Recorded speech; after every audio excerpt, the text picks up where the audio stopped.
us with your film, The Host. It's been really a pleasure to have you on screen and then here as well. So usually we could just start this conversation on how did you get to the subject of the film, but in case of The Host, you decided to include this part of your process as a detective kind of process of the story. So what I wanted to ask you is was it planned from the start that you would include yourself and your searching process, or was it far on the process that you decided you would include it as well? Not at all, no, I didn't intend to be in the film. I was resisting it quite a lot.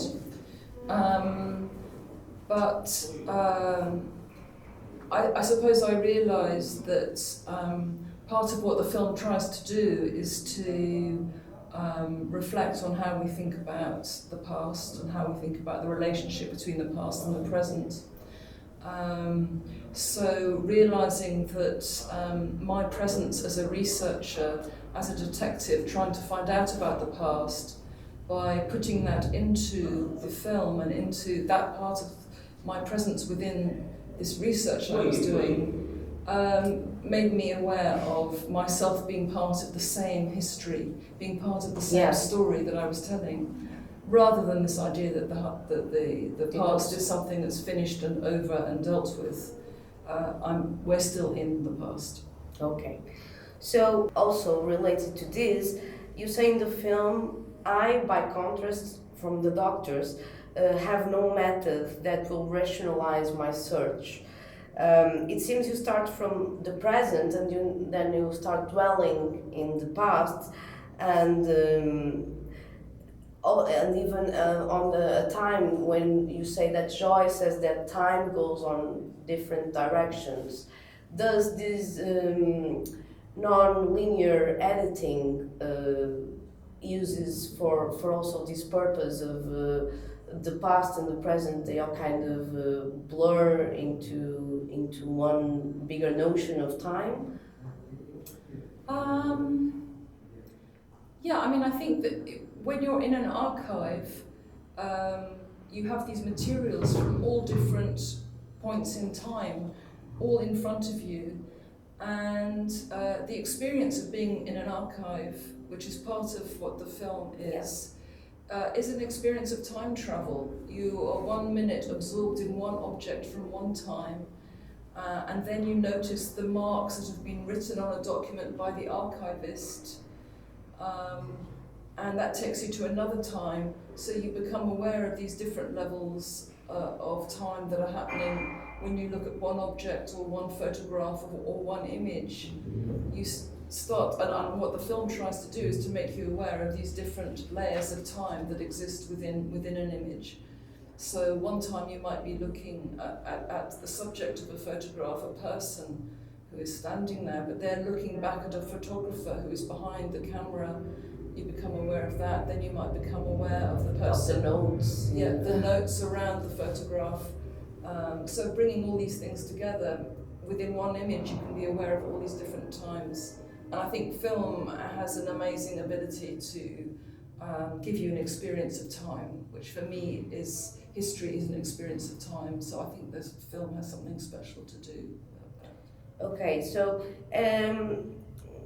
even though most of the film uses these archive photographs, you also use some contemporary objects for your own life when you're talking about the present of this research, like the earphones or the markers. It's this importance about the notes in the image.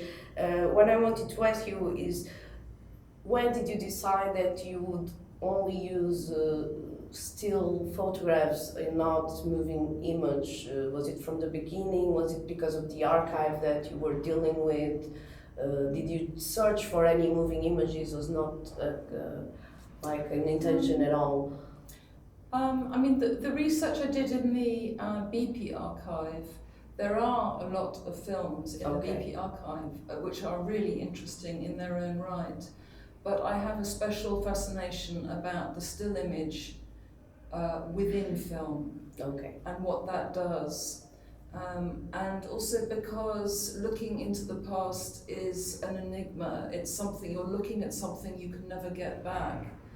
And there is something about searching in the past and searching when you're looking into a photograph that just feels like a perfect metaphor, or it feels like the perfect material for doing this kind of detective work, which can give you a feeling of getting very close to something, of being part of another time. So I think it's more open with photograph than, for example, film, like different directions you could go on from just one image. Well, yes, as a filmmaker, it has a special power, because as a viewer, you have time to think. You have time for your eye to move around and to find different meanings within a single image. But as a filmmaker, I'm always interested in framing and reframing, and I'm interested in the edit and the time of the edit. And these things seem to me very intensified when I'm editing a sequence from still photographs. Yes, it also, from the viewer point of view, I felt that it has this rhythm that you kind of not, you're trying to get in the train, and it's difficult at first because it's so many information, and you're still fighting with this kind of going back and forth in time, and then you simply go on with the train, and then you are like more involved with the idea of this time traveling through one image. I felt that it was this very information at the beginning is really needed for them to be in a different rhythm of the editing. Yeah. What I wanted to ask you as well is like being this. This type of film, of course, the sound landscapes are essential for the understanding of the film, not only your voice, but also these sounds that are all together with the image, so we can have this envision, this atmosphere. I wanted to ask you, how did you develop these sound landscapes that are in the film? Well, the sounds, as you've noticed, it's doing a lot of the work of the film is done by the sound, and the sound is always commenting on the image, and sometimes it's going with, but quite often it's changing the meaning of the image. Yes. By the change sounding, it changes your relationship to the image. The way I developed it, in order to create sequence, in order to create movement, I use the sound to do that in the first place. As soon as the sound is on a photograph, there is rhythm, and it's much easier to edit. I could edit. So I developed it as I went along, just sometimes using very simple atmospheric sound just to give me a sense of time and a sense of space. But then it became very important because I think the film is about letting you sometimes lose yourself in an image and enter into the space and the time of the photograph or of the image. And then sometimes by changing the sound, I remind you that no, I'm here in the archive. Yes, you're not in the these past. loud volumes sometimes. Yeah, that so the sound is doing some of that time traveling stuff of changing your perspective, whether you're close or giving you a big distance to the image that you're looking at. So that's a very exciting and very under-theorized part of film. Yeah, I think. yes. Yeah. So it's a film about memory and how we choose to document it. The British power over Abadan, you cannot exclude yourself or your family from this history. Did you find yourself in the end looking at your own family from a different perspective?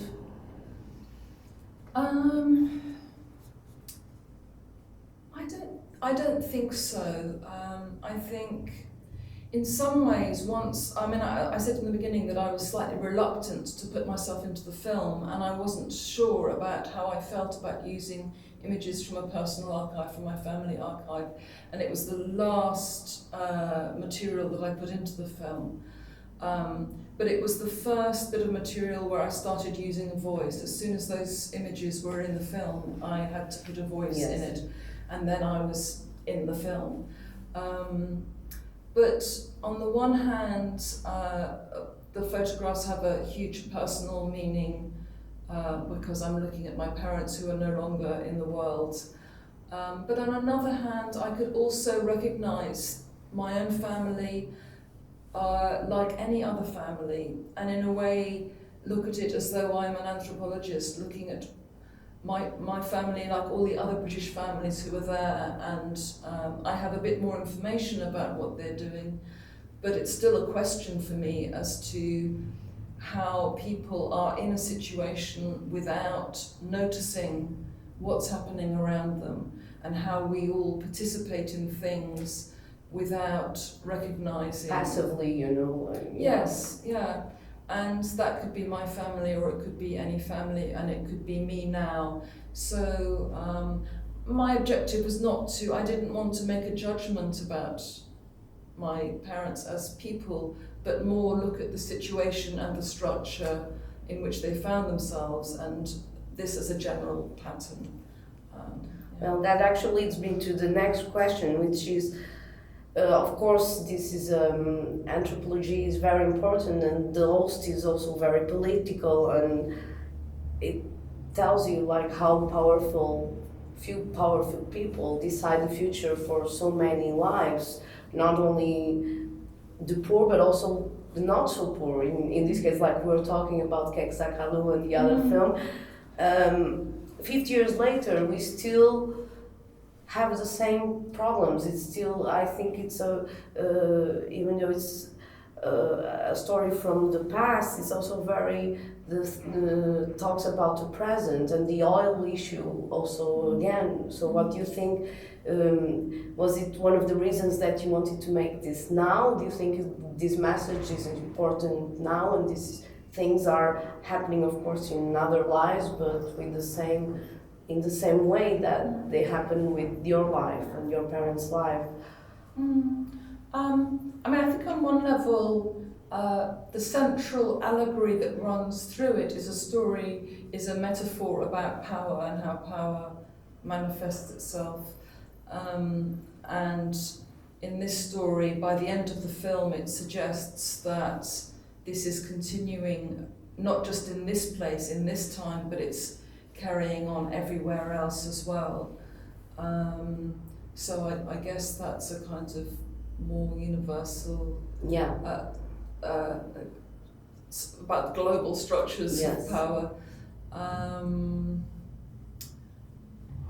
As for oil, of course, the meaning of oil has changed so dramatically over the last 100 years, and I think that's really interesting, that all the meanings that are associated with it are completely different now. So we can look now, and this is what people are doing culturally, looking at the meaning of energy, the meaning of oil, and certainly, of course, you're very aware, looking at the archive of all the advertising and what it represented and what it represents now is very different. I think on another level, I think part of my motivation and the thing that was important to me was the way that the colonial imaginary, the way of representing other people, other places, and representing oneself collectively. And so I wanted to pay attention to what the images betray, what the language betrays, and how language is used and how images are produced. And in this particular example, the way that the nationalist leader, Mossadegh, is ridiculed and demonized by politicians, but by the corporation in the first place and then by the politicians. And this way of dealing with people continues all the time. Yes. So I think the last question is: are you already working in new projects? Is this colonial theme? Is in the next project, or are you working with something completely different? I think I'll continue. I'm continuing. I might do something with some moving images in it this time. Okay. I really enjoyed working with still images and the particular intensity of that. But I'm also interested in work with moving image from colonial archives. So I'm continuing developing on some similar themes. Okay. But I'm at the beginning, so I'm not going to say more. Okay, it's fair enough. So thank you, Miranda. Oh, thank you.